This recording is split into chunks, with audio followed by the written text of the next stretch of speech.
Why am I the person that's looked at crazy when I go to the doctor and they try to prescribe me medications and I say, well, wait, we haven't solved this initial problem yet. You're going to prescribe to me something that's going to cause me additional problems? And you guys aren't tracking this data. You're not tracking everyone who's taking it. I'm the crazy one because I don't want to participate. I'm like, no, I'd rather deal with the initial problem. I don't want to make new problems. So if you can't help me, fine.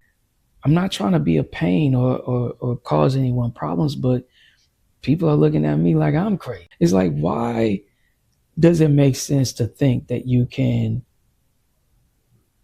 purify the body by putting poison in the body? We live in a world today where vaccines are labeled safe, even though they have potential side effects, harmful side effects, fatal side effects. And people have died and suffered from those vaccines, even recent vaccines. But they're still labeled safe and effective. And stuff like this doesn't make sense to me. I'm like, why call it safe? It's not safe. I would be okay with effective.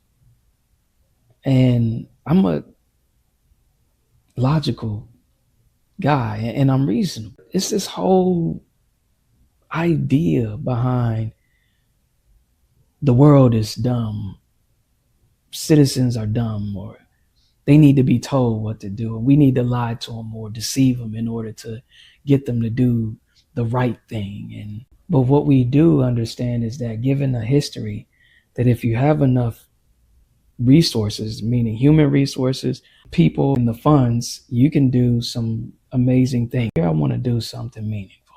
I thought about some of the problems that I mentioned earlier in the videos, like figuring out cures to diseases, especially the most deadly ones, to figure out how to combat some of our technological problems, some of our environmental problems like pollution, plastic waste, how to have better food, healthy food, to produce healthy food, water, and make the ground healthy so that it can produce these healthy things. We can pull together the resources. We can hire scientists. We can hire biologists. We can figure this out ourselves.